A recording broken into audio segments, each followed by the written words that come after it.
Baiklah, sebelum pembelajaran dimulai, sebaiknya terlebih dahulu kita membacakan doa yang akan dipimpin oleh teman kalian, Medi. Silakan, Medi.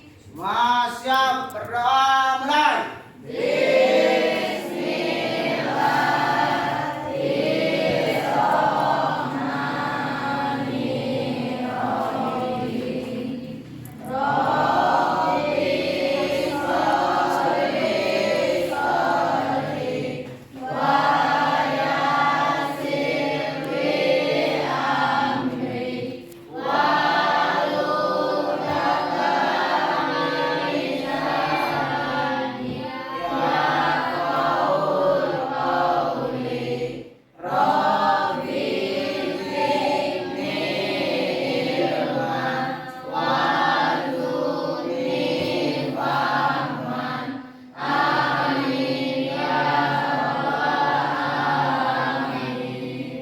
Doa selesai, beri salam pada guru.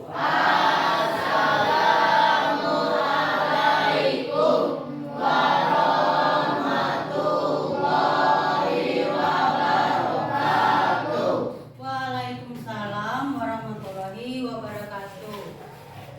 Selanjutnya Ibu akan mengabsen kehadiran kalian ya. Alda, Albert, Ayu, Aira, Bagas, Esti, Hendra, Ica, Indri, Julian, Kartini, Lucy, Medi, Hadir, Bu. Nanda, Novita, Okta, Rama, Hadir, Bu. Randy, Hadir, Bu. Siti, Fadila, Tika, Agus, Hadir, Bu. Widi, Hadir, Bu. Wahyu, Zahra. Oke, selanjutnya sebelum kita memulai pembelajaran kita hari ini yang bertemakan cerpen, lebih baik, alangkah baiknya kita hiburan sejenak untuk menjernihkan otak kalian dalam menghadapi pembelajaran karena ini sudah siang ya. Marilah kita bersama-sama menyanyikan lagu Laskar Pelangi. Anak-anak disuruh berdiri. Siapa berdiri kalian? Berdiri.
Coba perhatikan layar. Kita akan sama-sama membaca dan menyimak sebuah cerpen yang akan kita tayangkan yang berjudul Hujan, karya Rizky Rianto. Baiklah, di sini paragraf pertama, ibu yang akan membacakan berikutnya dilanjutkan oleh kalian ya. Sejak pagi hujan deras mengguyur seluruh penjuru kota. Jalanan tampak sepi, hanya sedikit kendaraan yang melintas. Orang buruh angkat di pasar. Siapa yang bisa melanjutkan? Ayo, coba Isti. Meskipun penghasilan yang didapatnya sangat kecil, tetapi dia tetap mengerjakan pekerjaan itu. Dia tidak mempunyai sawah dan ladang, dia tidak mempunyai keahlian dan keterampilan. Dia hanya lulusan SD, sementara itu dia harus menghidupi istri dan dua orang anaknya. Dia masih kecil, kehidupan mereka terasa berat di tengah situasi krisis. Selanjutnya, Beban hidup Pak Rudi bertambah berat ketika salah satu anaknya jatuh sakit. Putri sulung mengeluh sakit pada bagian perutnya.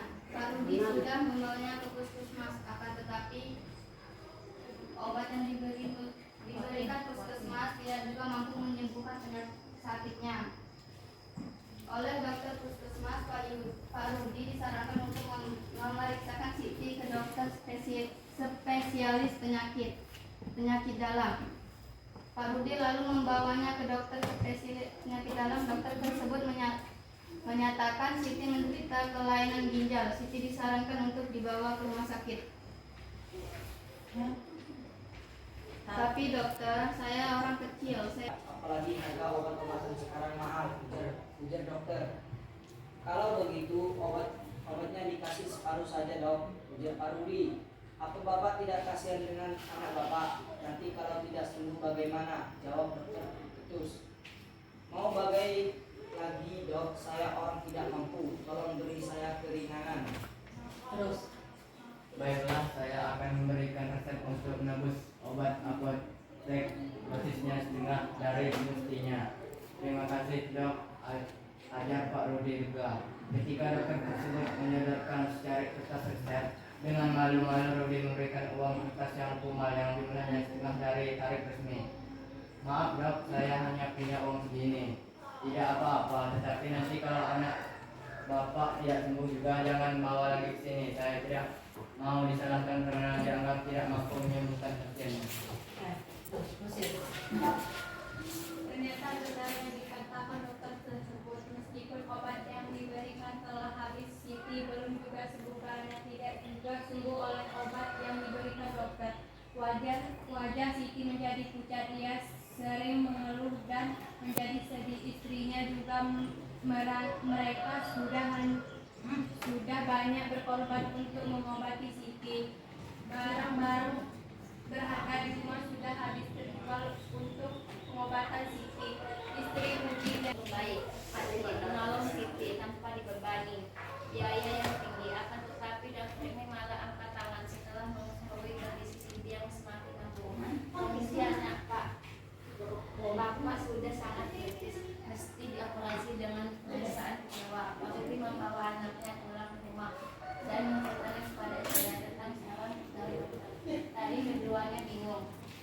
Luar biasa, belum selesai Rudi menyelesaikan kalimatnya. Istri Pak Rudi berkata, "Jangan menyelamatkan anak kita, akan terus kita lakukan untuk menolong Siti. Bahkan kalau perlu jual saja rumah dan kita jadi gelandangan. Yang penting anak kita selamat." Teruskan Alda.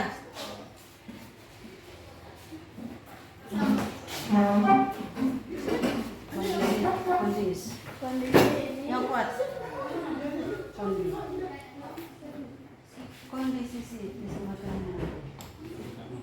Kondisi semakin tak membaca. Anak sebuah cerita pendek yang akan kita diskusikan bersama teman-teman kalian ya.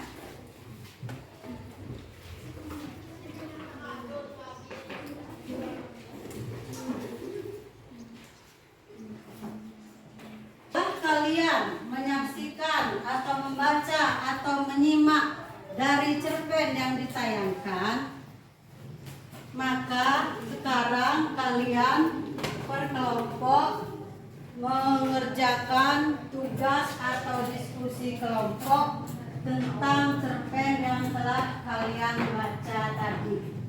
Ya, jelas semuanya? Baiklah, Ibu akan membagikan lembar LKPD ke tiap-tiap kelompok. Kelompok 1, kelompok 2, kelompok 3, kelompok 4.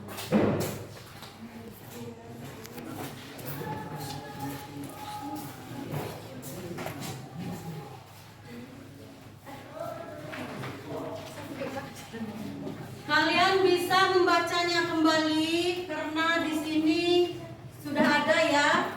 Cerita tadi sudah ada di lembar LKPD-nya, bisa kalian teliti lagi. Tidak seperti tadi ya, bisa kalian cermati secara perlahan-lahan. Setelah kalian membaca, maka kalian analisis struktur cerpennya berdasarkan 1. Orientasi, 2. Komplikasi, dan 3. regulasi daripada cerita pendek yang sama-sama kita simak tadi ya. Iya. Setelah kalian mengerjakan di LKPD, maka ada satu lagi soalnya, yaitu analisislah unsur intrinsik dari cerpen tersebut. Kita lihat analisis dari unsur cerpennya, yaitu unsur intriknya, yaitu tema, alur, latar, tokoh dan watak, penokohan, amanat, dan sudut pandangnya. Baiklah, sekarang kalian mulai mengerjakan tugas ini per kelompok dengan diskusi bersama teman-teman kalian. Bagi yang tidak jelas ataupun kurang paham, boleh bertanya dengan Ibu ya. Mana yang kalian katakan tadi?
Boleh bertanya kelompok 1, kelompok 2. Oke, berarti benar-benar anak-anak hebat.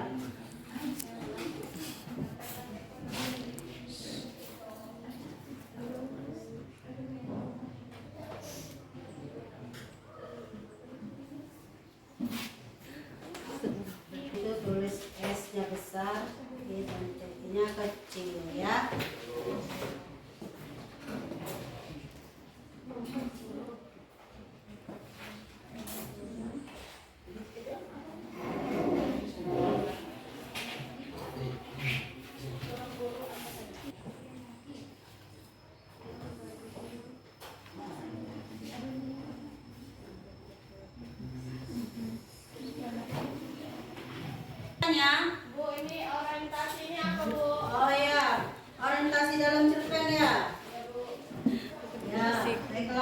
Siapa yang bisa menjawab orientasi dalam cerpen? Siapa? Gak ada yang bisa? Baiklah, Ibu akan menjawab pertanyaan dari teman kalian. Dia bertanya, apakah yang disebut dengan orientasi dalam cerpen? Orientasi dalam cerpen ini berisi pengenalan latar cerita, yaitu waktu, ruang, dan suasana. Suasana dalam cerpen kita ini tadi hujan. Waktunya pagi hari. Itulah yang disebut dengan orientasi. Ada lagi?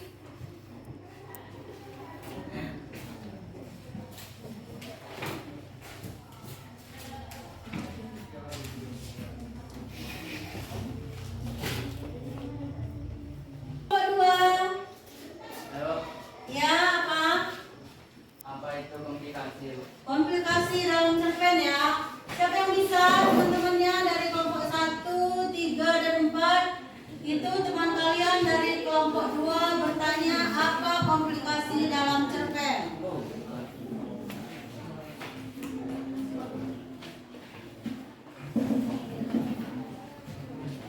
Siapa yang bisa? Jika tidak ada yang bisa, Ibu yang akan menjawab, dan mungkin kalian bisa ya, tapi kalian malu-malu. Komplikasi dalam cerpen yaitu berisi hubungan sebab akibat sehingga memunculkan masalah yang terjadi semakin rumit. Contohnya di situ krisis ekonomi pada keluarga Pak Rudi. Pak Rudi sebagai seorang buruh angkat di pasar, dia berkehidupan dalam keadaan yang sangat kritis. Ada lagi musibah yang menimpa Pak Rudi adalah anak sulungnya yang bernama Siti sakit ginjal. Terjadilah komplikasi antara kehidupan dan kesehatan mereka. Sudah jelas kelompok 2?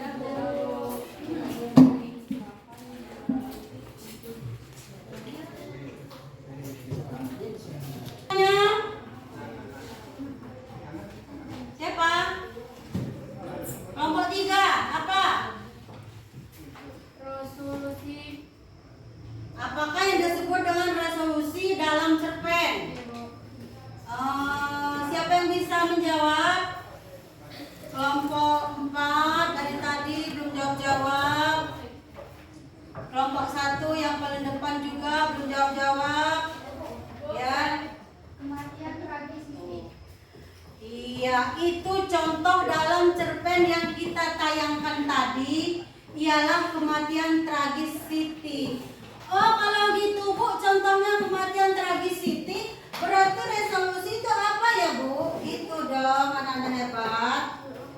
Yang ditanya teman itu tadi contohnya.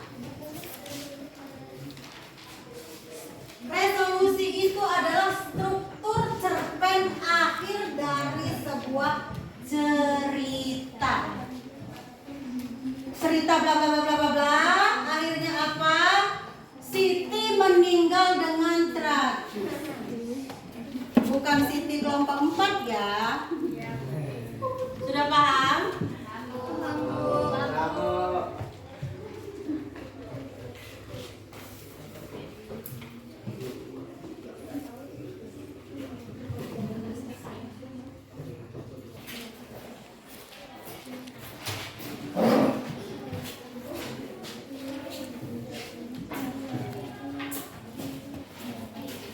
Diskusi kalian.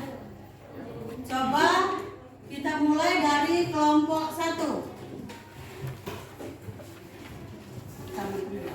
Assalamualaikum warahmatullahi wabarakatuh. Waalaikumsalam warahmatullahi wabarakatuh. Kami dari kelompok 1 akan mempresentasikan hasil diskusi kami. Silakan. Orientasi, pengenalan awal kondisi cuaca hujan deras di kota, serta memperkenalkan tokoh utama sebagai seorang buruh angkat yang mengalami kesulitan hidup. Komplikasi, anak Pak Rudi jatuh sakit. ketidakmampuan Pak Rudi untuk membiayai pengobatan yang mahal. Resolusi kematian tragis Siti, analis unsur intrinsik dari cerpen tersebut. 1. Tema hujan yang turun. 2. Alur maju mengikuti perkembangan peristiwa dari awal hingga akhir. 2. Latar kota dengan jalan yang sepi. 4. Tokoh dan watak Pak Rudi seorang guru angkat yang gigih, dan watak istri Pak Rudi memiliki sifat ketegasan dan tekad. 5. Siti, anak Pak Rudi yang jatuh sakit. Selanjutnya penokohan. Tokoh-tokoh di atas menjelaskan dengan keadaan dan konflik yang menggambarkan sifat-sifat mereka. Amanat, jagalah sehatmu karena sehat itu mahal. Selanjutnya sudut pandang narasi objektif. Ya, demikianlah presentasi dari kelompok 1. Beri tepuk tangan.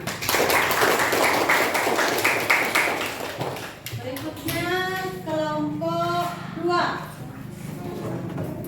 Assalamualaikum warahmatullahi wabarakatuh. Waalaikumsalam warahmatullahi wabarakatuh. Kami dari kelompok 2 ingin mempresentasikan hasil studi kami. Orientasi kondisi cuaca hujan deras di kota serta masyarakat kota. Komplikasi ketidakmampuan Pak Rudi untuk membiayai pengobatan yang mahal. Resolusi Pak Rudi dan istrinya berusaha keras untuk menyelamatkan si anaknya, meskipun pada akhirnya sendiri meninggal. Sebutkan unsur intrinsik dari cerpen. Tema kesulitan hidup. Alur maju. Latar kesunyian dan kesulitan keadaan ekonomi. Tokoh dan watak Pak Rudi seorang buruh angkat yang gigih bertahan di tengah risiko. Benar. Nanti kita sempurnakan bersama-sama. Beri tepukan untuk kelompok 2.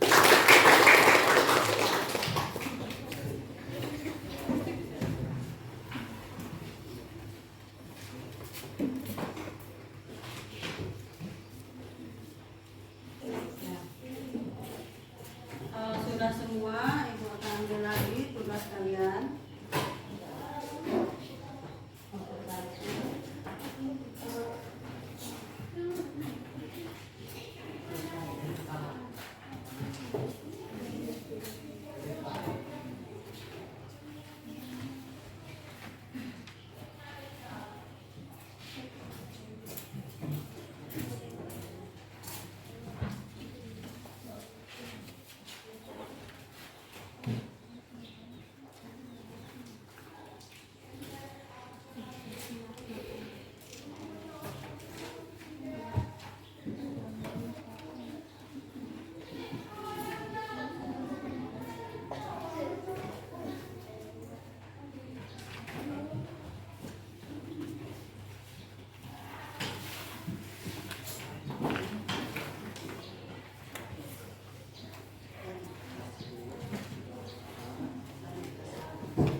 Tugas kalian telah kalian kumpulkan benar semua, meskipun hasilnya mungkin kurang sempurna, tapi sudah baik.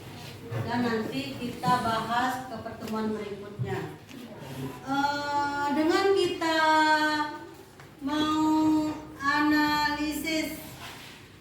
sebuah cerpen yang ditayangkan tadi, yang kita baca, yang kita simak bersama-sama, di situ kalian telah tahu orientasi itu apa, komplikasi itu apa, dan resolusi itu apa, ya. Sama juga dengan unsur-unsur intrinsik dalam cerpen. dengan kalian melihat itu, contohnya seperti apa, kalian telah tahu tema itu seperti apa, alur, latar, tokoh dan watak, penokohan, amanat dan sudut pandang. Sudah jelas semua anak-anak? Baiklah, sekarang kita untuk menghilangkan ketegangan kita dalam belajar tadi, karena sudah siang, panas, dan banyak halangan, kita akan mengadakan saja hiburan sejenak lah, ya. Lakukan apa yang aku katakan, jangan lakukan apa yang aku kerjakan. Tutup mata, tersenyum, pegang kuping, pegang kepala, pegang dagu,